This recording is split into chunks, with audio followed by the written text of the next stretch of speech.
Hello friends, agri universe YouTube channel की Sankalp series में आपका स्वागत है। आज हमारी संकल्प सीरीज का डे 8 है। इस सीरीज में हम नए नए क्वेश्चन को डिस्कस कर रहे हैं। अगर आप भी हमारी संकल्प सीरीज से और भी वीडियो से जुड़ना चाहते हैं तो हमारे चैनल को आज ही सब्सक्राइब कर लीजिए। तो चलिए शुरू करते हैं। फर्स्ट क्वेश्चन है, which one of the following pair is not correct.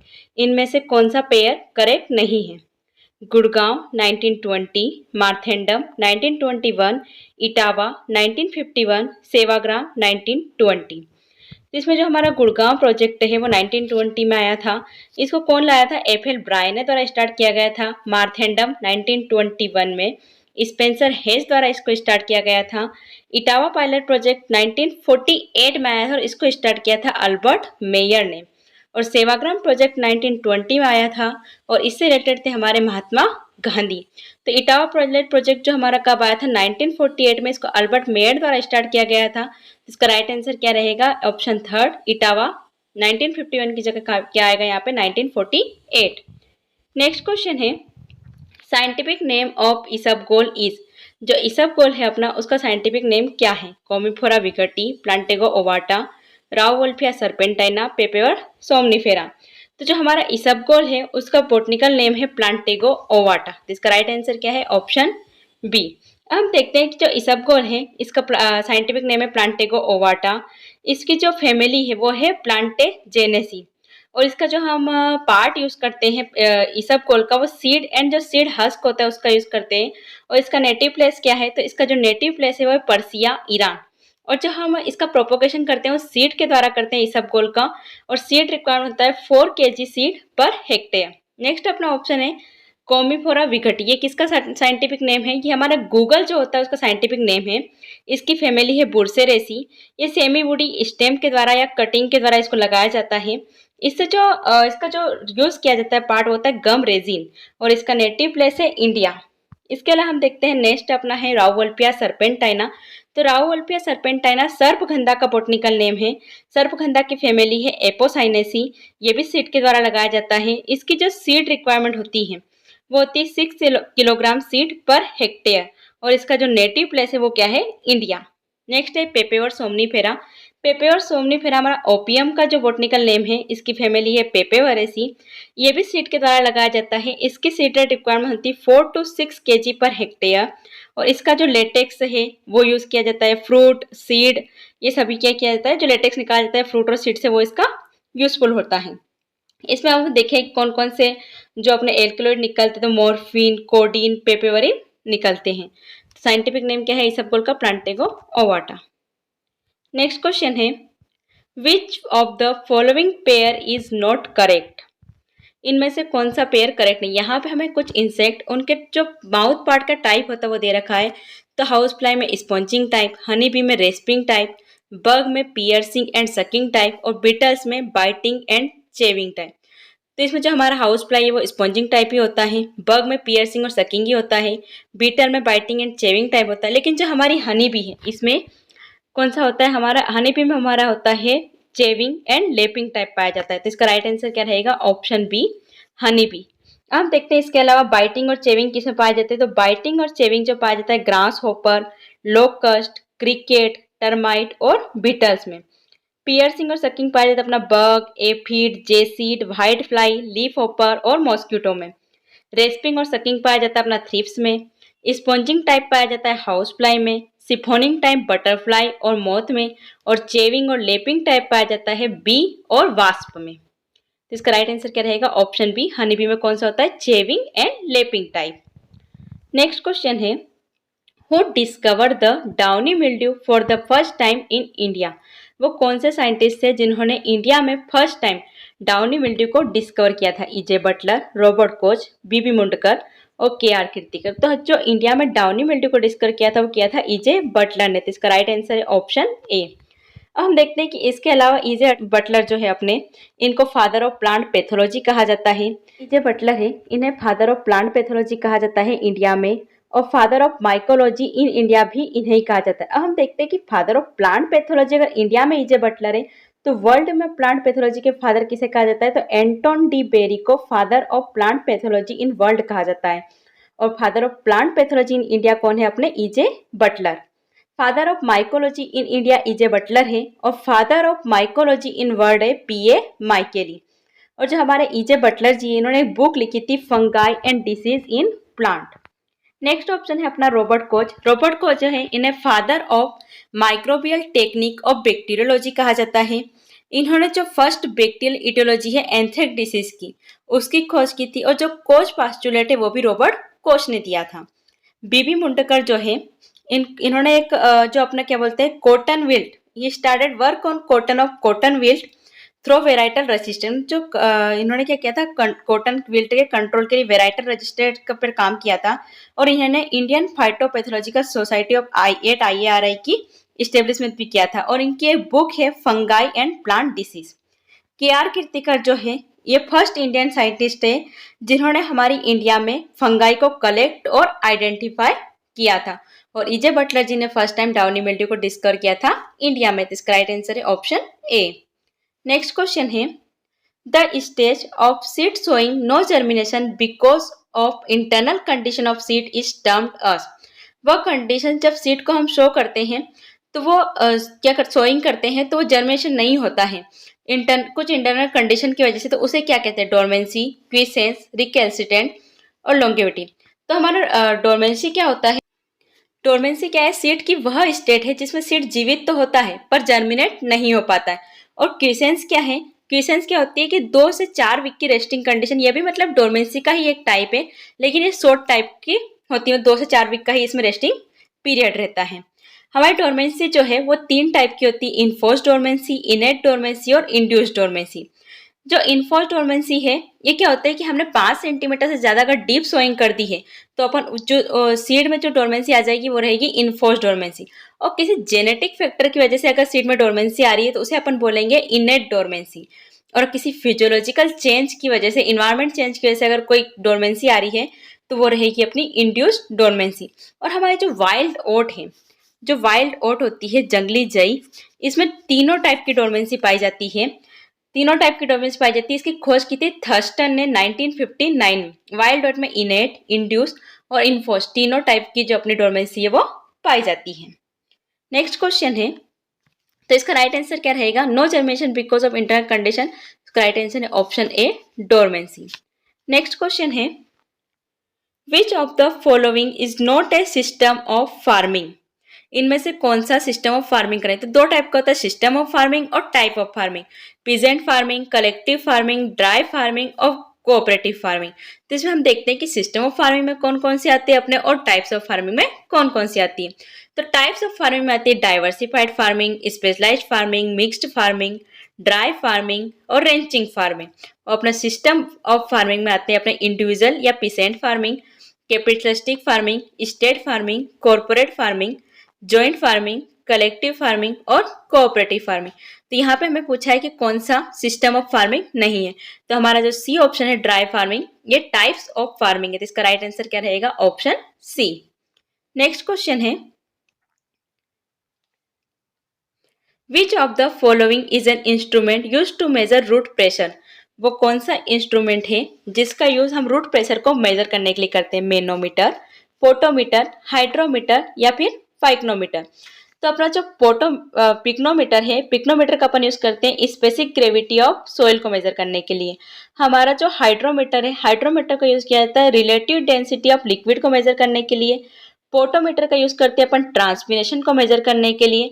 और जो मैनोमीटर है अपना, इसका यूज किया जाता है रूट प्रेशर को मेजर करने के लिए। इसका राइट आंसर क्या रहेगा? Option A, manometer. Next question है when all the cream is removed from the whole milk it is known as।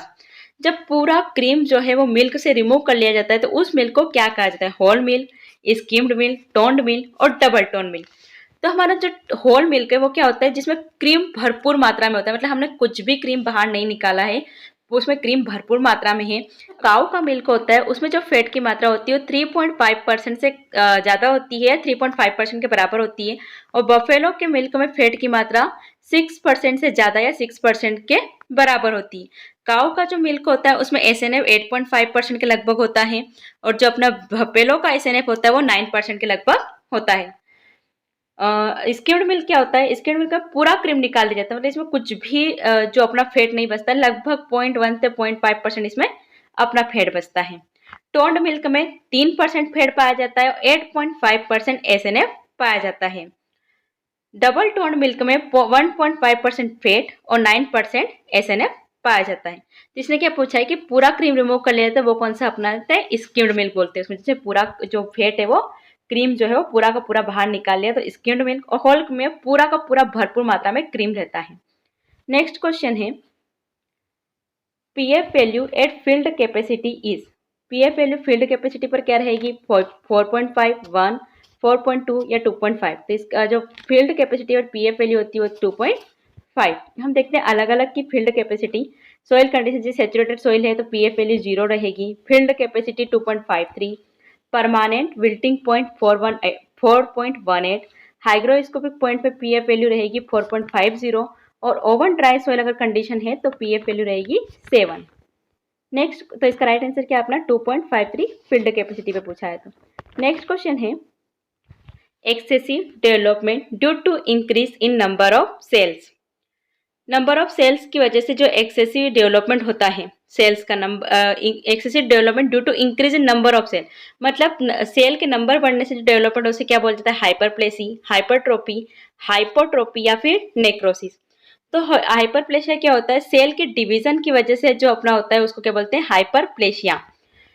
Hypertrophy क्या होता है कि इसमें जो ओवर ग्रोथ होती है वो साइज ऑफ सेल, जो अपना न्यूक्लियस का डिवीजन होता है उसकी वजह से अगर साइज बढ़, उसका जो ओवर ग्रोथ होती है, मतलब साइज ऑफ सेल्स बढ़ती है, तो उसको अपन बोलते हैं हाइपरट्रोफी।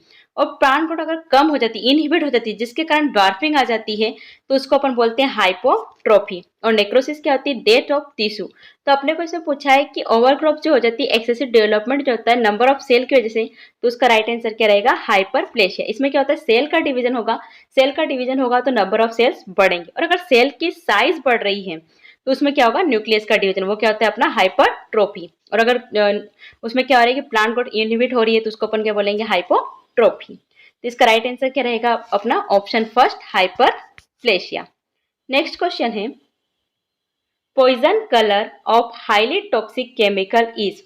जो अपने हाईली टॉक्सिक केमिकल है उसका पॉइजन कलर क्या रहेगा। तो जो अपने कलर जो टॉक्सिक केमिकल है उनकी टॉक्सिसिटी के बेस पे कलर दिए गए हैं कि कौन से कलर रहेगा तो कितना टॉक्सिक रहेगा, ऐसा उसमें सिंबल बना होता है, रेड, ब्लू, येलो, ग्रीन। इसमें हम देखते हैं कि अगर एक्सट्रीमली टॉक्सिक है तो उसका जो पॉइजन कलर रहेगा वो रेड रहेगा, हाईली टॉक्सिक का रहेगा येलो, मॉडरेट टॉक्सिक का रहेगा ब्लू, और लेस टॉक्सिक अगर है तो उसका पे जो पॉइजन कलर रहेगा वो रहेगा ग्रीन। तो आपने को पूछा है इसमें हाईली टॉक्सिक, तो हाईली टॉक्सिक का क्या रहेगा, येलो। तो इसका राइट आंसर क्या है, option 3, yellow colour. Next question है, sequence of cell division phase on duration basis which one is correct. जो सेल का डिवीजन होता है उसके बेसिस पे कौन सा करेक्ट है, मतलब सबसे पहले कौन सा होता है फिर कौन सा होता है, prophase, metaphase, anaphase, telophase, metaphase, prophase, telophase, anaphase, prophase, metaphase, telophase, anaphase, anaphase, prophase, metaphase, telophase. तो इसका जो राइट सीक्वेंस है वो है अपना option first, prophase, metaphase, anaphase और टीलोफेज। तो इसका राइट आंसर क्या रहेगा, ऑप्शन फर्स्ट। नेक्स्ट क्वेश्चन है, world coconut day is celebrated every year on. जो वर्ल्ड कोकोनट डे है, विश्व नारियल दिवस है, वो कब मनाया जाता है, 2 सितंबर, 1 अक्टूबर, 4 अप्रैल, 10 फरवरी। तो हमारा जो वर्ल्ड कोकोनट डे है वो 2 सितंबर को मनाया जाता है। 1 अक्टूबर को अपना मनाया जाता है वर्ल्ड कॉफी डे, और 4 अप्रैल को वर्ल्ड अपना जो कैरोट डे है वो वर्ल्ड कैरोट डे मनाया जाता है, और 10 फरवरी को वर्ल्ड पल्सेस डे के रूप में मनाया जाता है। तो इसका राइट आंसर क्या है, option first. Sugar cane selling by the farmers to a sugar mill is a situation which depict. मतलब जो शुगर सेलिंग है फार्मर के द्वारा शुगर मिल में, वो कौन सी टाइप की सिचुएशन है, मोनोपोली, मोनोप्सोनी, ओलिगोपोली या फिर नन ऑफ दिस।